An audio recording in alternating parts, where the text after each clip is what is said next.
አይፕስዊችን ለማትረፍ እሱ ብዙ ታግሏል። ነገር ግን ደግሞ አሁን ላይ አይፕስዊች መውረዱን ተከትሎ ይሄንን ተጫዋች ለማጣት ተቃርቧል። ከዛም ባለፈ ቼልሲዎች ይሄንን ተጫዋች በ30 ሚሊዮን ፓውንድ ከአይፕስዊች ታውን ማዛወራቸውን እንግዲህ በቅርቡ ይፋ የሚያደርጉ ይሆናል ማለት ነው። ምክንያቱም አሁን በግል ደረጃ ተስማምተዋል ከዚህ ልጅ ጋር 30 ሚሊዮን ፓውንድ ይከፍሉበታል።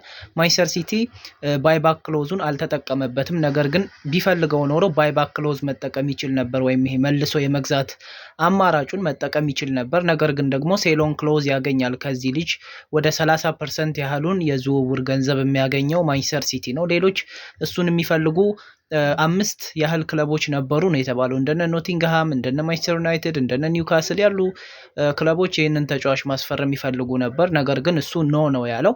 ይሄ ቼልሲ የሰራው ስራ ነው። እንግዲህ ቼልሲ በተለይ ደግሞ የኤንዞ ማሬስካ ኢምፓክት በጣም ቀላል አይደለም፣ በጣም ከባድ ነው። ምክንያቱም አንደኛ ሻምፒዮንስ ሊግ ተሳትፏል፣ ሁለተኛ ቼልሲ ሻምፒዮን መሆን የሚችል ቡድን እንደሆነ በደንብ በኮንፈረንስ ካፑ ላይ አሳይቷል በትናንትናው ጨዋታ።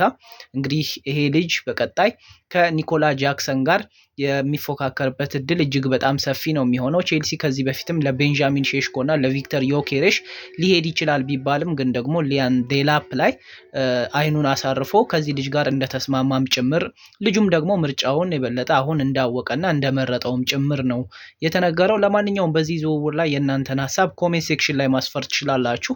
ይሄንንና መሰል ቪዲዮዎችን ደግሞ እንዲደርሷችሁ ፎሎው ማድረግ ትችላላችሁ። ላይክ እና ሼር ማድረግ እንዳይረሳ። ይመቻችሁ።